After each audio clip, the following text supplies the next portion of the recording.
कहानी शुरू करने से पहले अगर अभी तक आपने इसके 2 पार्ट नहीं देखे हैं तो पहले जाकर वो देख लीजिए, लिंक डिस्क्रिप्शन में मिल जाएगा। कहानी की शुरुआत डायना और केटी से होती है जो कॉलेज स्टूडेंट थी। वो सुबह कॉलेज जाती है जिसके बाद डायना अपने दोस्त ग्रेग को मिलती है। उसके बाद हमें हिस्ट्री की क्लास में डायना प्रेजेंटेशन देती दिखती है। जैसे ही घंटी बजती है तो सभी स्टूडेंट्स क्लास से बाहर जाने लगते हैं। प्रोफेसर जॉन डायना को म्यूजियम में मिलने को कहता है। क्लास से डायना और ग्रेग बाहर आते हैं और डायना को म्यूजियम में जाने से रोकते हैं। डायना कहती है मुझे म्यूजियम में नई चीज़ें देखनी है जो आई है और उन्हें देखना चाहती है। उसके बाद हमें डायना म्यूजियम में दिखती है और प्रोफेसर को आवाज़ देती है, लेकिन वहाँ कोई नहीं होता। डायना की नज़र एक ब्रीफकेस पर पड़ती है जिस पर लिखा था प्राचीन पर्शियन का खजाना। डायना उस ब्रीफकेस को खोलती है तो उसके अंदर एक बॉक्स मिलता है, जिसके बाद डायना बॉक्स के बाहर जांच करती है, लेकिन डायना को थकावट के कारण नींद आ जाती है। कुछ देर बाद डायना उठती है और उसकी नज़र बॉक्स के एक पिन पर पड़ती है। डायना उस पिन को दबाती है तो बॉक्स अपने आप ही खुल जाता है। बॉक्स के अंदर लाल पत्थर था। डायना उसे उठा लेती है। फिर डायना पत्थर को एक कपड़े से साफ करने लगती है जिससे वो चमकने लगता है और डायना को एक शैतान कीर्ति नजर आने लगती है। वो बहुत डर जाती है। तभी जॉन उसके पास आता है। डायना को डरी देख जॉन कहता है डर गलती का पहला संकेत है। तुमसे क्या गलती हुई? डायना जॉन को बॉक्स दिखाकर कहती है असली चीज तो इसके अंदर है। जॉन बॉक्स में से पत्थर उठाकर उसे देखता है। डायना पूछती है ये क्या है? जॉन कहता है कि हम इसका जल्द ही पता लगा लेंगे। डायना कहती है कि बॉक्स के अंदर कुछ नोट्स भी पड़े हैं जो किसी और भाषा में है और जॉन कहता है कि मुझे वो भाषा आती है। अब जॉन ध्यान से बॉक्स को देखने लगता है। डायना उसे बताती है कि मैंने बॉक्स के पिन को दबा के उसको खोला था। जॉन बहुत खुश होता है क्योंकि वो उस बॉक्स को किसी भी तरह से खोलना चाहता था। जॉन डायना से कहता है कि तुमने मेरा काम कर दिया, अब साथ में डिनर करते हैं, पर डायना मना कर देती है, जिसके बाद जॉन उदास होता है। डायना म्यूजियम के बाहर आ जाती है और म्यूजियम के अंदर जॉन के सामने एक शैतान आता है। जॉन उसे देख के डर जाता है। शैतान पूछता है कि वो कहाँ है जिसने मुझे जगाया। जॉन कहता है अगर तुम असल में हो तो मैं तुम्हें नहीं बताऊंगा। उसके बाद शैतान जॉन के नजदीक आता है और कहता है मैं तुम्हारी मदद कर सकता हूँ। जॉन डर कर कहता है कि मुझे नहीं पता है कि वो कहाँ है। शैतान गुस्से से कहता है जैसे तुम्हारी मर्जी। शैतान गुस्से में कुछ करने ही लगता है कि तभी जॉन पीछे से कहता है कि मुझे सिर्फ एक मौका दो। शैतान कहता है मांगो जो मांगना है। जॉन मांगता है 2 खूबसूरत लड़कियां मेरी सेवा करें और मुझे प्यार करें। शैतान कहता है तुम्हारी इच्छा पूरी हुई। तभी 2 लड़कियां जॉन को नोच लेती है। शैतान उन्हें देखकर मुस्कुरा रहा था और शैतान कोई और नहीं डरावना जिन था जो लाल पत्थर से आजाद हो चुका था। जॉन ने उसके बारे में थोड़ा सा सुना था, लेकिन वो अपने लालच के कारण जिन के जाल में फंसकर मारा गया। उसी दौरान डायना अपने दोस्त ग्रेग के साथ थी। जिन जैसे ही जॉन की इच्छा पूरी करके उसे मार देता है तभी डायना को दौरे पड़ने लगते हैं और उसे जॉन भी नजर आता है। ग्रेग पूछता है कि क्या तुम ठीक हो? डायना कहती है हाँ मैं ठीक हूँ। उसके बाद वो वहाँ से चली जाती है। उधर जिन जॉन का चेहरा उधेड़कर अपने चेहरे पर लगाकर उसका रूप लेता है और जॉन की लाश को एक कैबिन में डाल देता है। उसके बाद जिन जो हूबहू जॉन जैसा दिख रहा था लाल पत्थर उठा के वहाँ से चला जाता है। अब डायना म्यूजियम में आती है लेकिन वहाँ कोई नहीं होता और उसी बॉक्स को उठा के अपने साथ ले जाती है जिसमें लाल पत्थर था। अब ग्रेग डायना के घर आता है। डायना उसे वही बॉक्स दिखाती है जिसमें लाल पत्थर था। डायना उसमें से मिले नोट्स को ट्रांसलेट कर लेती है। उन नोट्स को पढ़कर ग्रेग को बताती है कि ये बॉक्स एक गुप्त चैम्बर में मिला था। इसे पहली बार 12वीं सदी में पर्शिया में देखा गया था। ग्रेग जाने लगता है लेकिन डायना उसे रोककर आगे बताती है कि इस बॉक्स में गुप्त आग का पत्थर था जिसमें शैतान के जिन कैद था। डायना ग्रेग को बताते हैं कि उसने बॉक्स को खोला था और लाल पत्थर को भी हाथ लगाया था, लेकिन ग्रेग पर उन बातों का कोई असर नहीं होता क्योंकि वो उसे एक कहानी समझता है। आगे डायना ग्रेग को बताती है कि उसने जॉन को मरते हुए देखा, लेकिन ग्रेग उन बातों पर भी ध्यान नहीं देता और उठ के वहां से चला जाता है। उसके बाद जिन कॉलेज की बिल्डिंग में जाता है, वहां जाकर वो महिला कर्मचारी से डायना का एड्रेस ढूंढने को कहता है, लेकिन वो कहती है कि ये कॉलेज के नियमों के खिलाफ है। जिन कहता है मुझे डायना का पता दो, बदले में जो तुम चाहो मांग सकती हो। महिला कर्मचारी कहती है कि मेरे सारे सपने पूरे कर दो। जिन कहता है कि मैं तुम्हारी सिर्फ एक इच्छा पूरी कर सकता हूँ।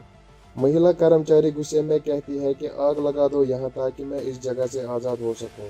उसके बाद महिला कर्मचारी को आग लग जाती है और वो मरकर आज़ाद हो जाती है उसी वक्त डयाना को दौरा पड़ता है और वो सब देख लेती है। थोड़ी देर बाद पुलिस महिला कर्मचारी की लाश उठा लेती है और डयाना आके महिला कर्मचारी की लाश देखती है और डर कर भाग जाती है। अब डयाना अपने कमरे में बॉक्स में बाकी मिले नोट्स को ट्रांसलेट करती है। वो उन नोट्स को अच्छी तरह से समझकर जिन के बारे में ज्यादा से ज्यादा जानना चाहती थी। अगले दिन जिन जॉन के रूप में क्लास में आता है और सभी से डयाना के बारे में पूछने लगता है। तभी इलियाना नाम की एक लड़की उसे बताती है कि डयाना क्लास में हमेशा लेट आती है। अब डयाना अपने कमरे से बाहर निकलकर अपने दोस्तों को मिलने जाती है, लेकिन रास्ते में जॉन को देखकर छुप जाती है, जिसके बाद वो ग्रेग को फोन करके अपने पास बुलाती है। डयाना के पास उसके तीनों दोस्त आ जाते हैं और डयाना उन्हें समझाती है कि जॉन जॉन नहीं है, जिन है। वो लोगों की इच्छा पूरी करके उन्हें मार देता है, लेकिन उसकी बात पर कोई यकीन नहीं करता। कैटी और बिली जाने लगते हैं, लेकिन ग्रेग उन्हें रोककर समझाता है कि हमें एक बार तो डयाना की बात पर यकीन करके देखना ही चाहिए। कैटी ग्रेग की बात मान लेती है, पर बिली उसका मजाक उड़ाकर वहां से चला जाता है। उसके बाद तीनों दोस्त लाइब्रेरी में किताबें पढ़ने जाते हैं ताकि वो जिन के बारे में कुछ और जान सके। डयाना वहां से जिन का इतिहास पढ़ती है, जिससे जिन को हराया जा सके। तो उसके बाद तीनों दोस्त अपने कमरे में आ जाते हैं। तभी जिन डयाना को ढूंढते हुए आ जाता है। जिन को देखकर डयाना और कैटी वहां से भाग जाते हैं, लेकिन ग्रेग वहीं रुककर जिन से पूछता है कि तुम डयाना को क्यों ढूंढ रहे हो। जिन कहता है कि मैं उसकी 3 इच्छाएं पूरी करना चाहता हूँ और अपनी शैतानी चेहरे की झलक ग्रेग को दिखाता है और ग्रेग डर के वहां से भाग जाता है। ग्रेग को रास्ते में केटी मिलती है और वो उसे भी बताता है कि डयाना सही थी, जॉन शैतानी जिन है। उसके बाद केटी बिली को ढूंढने जाती है और ग्रेग डयाना की तरफ जाता है। अब ग्रेग को डयाना चर्च में फादर से मिलने जाते हैं, लेकिन वहाँ पहले ही जिन था, जिसे वो दोनों देखकर भागने लगते हैं। तभी जिन अपने जादू से सभी दरवाजे बंद कर देता है और अब जिन डयाना को अपनी इच्छाएं बताने को कहता है, लेकिन डयाना कहती है कि मैं नहीं बताऊंगी। उसके बाद जिन एना को बुलाता है, जो वही चर्च में थी। जन डयाना से फिर से उसकी इच्छा पूछता है, पर डयाना कुछ नहीं बताती। जिन कहता है तुम अपनी इच्छा सोचो, तब तक मैं एना की इच्छा पूरी करता हूँ, जो अपना वजन कम करना चाहती है। उसके बाद एना को कुछ होने लगता है और उसके मुंह से खून निकलने लगता है। ग्रेग एना को देखने उसके पास जाता है।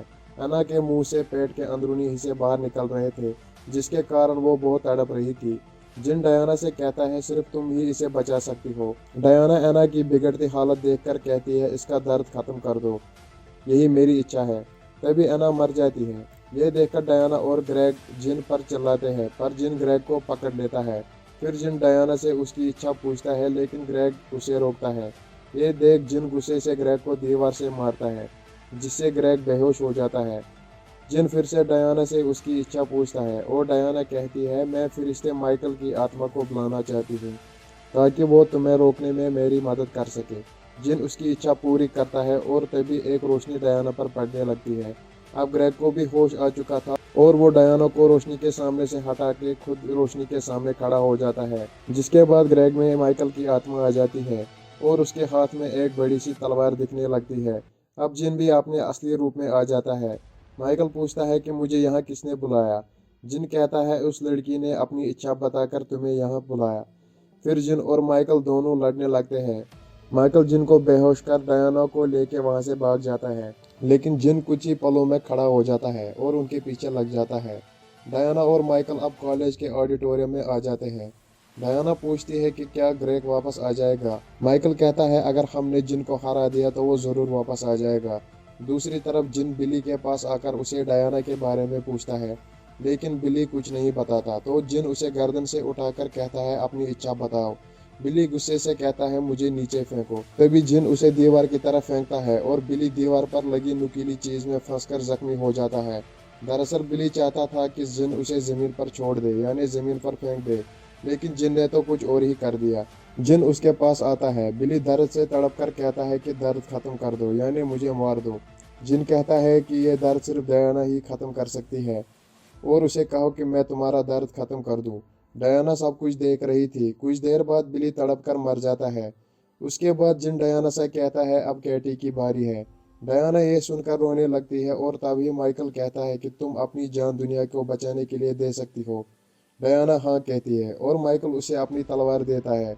डयाना जैसे ही तलवार अपने हाथ में उठाती है तो तलवार में आग लग जाती है, जिससे डयाना की बाजू जल जाती है। माइकल अपने जादू से उसकी बाजू ठीक कर देता है। वो कहता है जब तुम्हारी जान देने की बारी आएगी तभी तुम तलवार उठाना। अब वो दोनों कैटी को बचाने के लिए उसकी तरफ भागने लगते हैं। उधर कैटी अपने कमरे में आती है और बिली की लाश देखकर वहां से भाग जाती है। रास्ते में जिन उसे भागते देखकर उसके पीछे लग जाता है। कैटी साइंस लैब में टेबल के नीचे छुप जाती है और वहीं पड़े एक लैंडलाइन से डायना को कॉल कर देती है और डायना को अपने पास आने को कहती है। डायना कहती है हम 2 मिनट में अंदर आ जाएंगे। कैटी कहती है जिन मेरे पीछे लगा है और मुझे जल्द ही ढूंढ लेगा। मैं उसे बचने के लिए किसी और जगह छुपना चाहती हूँ। इतना कहकर कैटी गर्दन उठाती है तो जिन उसके सामने खड़ा था। वो कहता है चलो तुम्हें किसी और जगह पर छुपाया जाए। कैटी का सिर चूहों के पिंजरे में जाने लगता है। जब डायना वहां पहुंचती है तो कैटी की हालत देखकर डर जाती है। जिन उसे पकड़कर उसकी इच्छा पूछता है, लेकिन माइकल पीछे से जिन पर तीखा पाइप फेंककर उसे मारता है, जिससे जिन को चोट लगती है। जिन पाइप को जल्दी से निकालकर आज़ाद हो जाता है और माइकल से लड़ने लगता है। माइकल जिन का हाथ काटकर डायना के साथ वहां से भाग जाता है। दूसरी तरफ जिन का कटा हाथ फिर से लौट आता है और वो उन दोनों के पीछे लग जाता है। भागते भागते माइकल और डायना छत पर आ जाते हैं और जिन भी उनके पीछे आ जाता है। जिन डायना से फिर से उसकी इच्छा पूछता है, लेकिन डायना कहती है कि अगर तुम्हें आज़ाद करने वाला ही मर जाए तो तुम कुछ नहीं कर सकते। ये कहकर वो छत से कूद जाती है। जिन उसे जल्दी से पकड़ लेता है। जिन उसे वापस ऊपर खींचता है और तभी माइकल डायना को अपनी तलवार देता है। डायना तलवार से जिन पर हमला कर देती है और दोनों छत से नीचे गिर जाते हैं। जिन फिर से उसी लाल पत्थर में चला जाता है जो उस समय जिन के हाथ में था। माइकल डायना के पास जाता है जो उस समय आखिरी सांसें ले रही थी। आखिर में माइकल की आत्मा डायना को ठीक करके चली जाती है। डायना को फिर से उसका ग्रेट मिल जाता है। दरअसल हमें इस कहानी से ये दिखाया गया है कि अगर हमें बुराई से लड़ना है तो हमें हमेशा अच्छाई को साथ लेकर चलना होगा, जिससे डायना ने माइकल के साथ मिलकर जिन को हराया था। दोस्तों, अगर आपको मेरी वीडियो थोड़ी सी भी पसंद आई हो तो प्लीज़ सब्सक्राइब करें। मिलते हैं अगले वीडियो में, तब तक के लिए बाय बाय।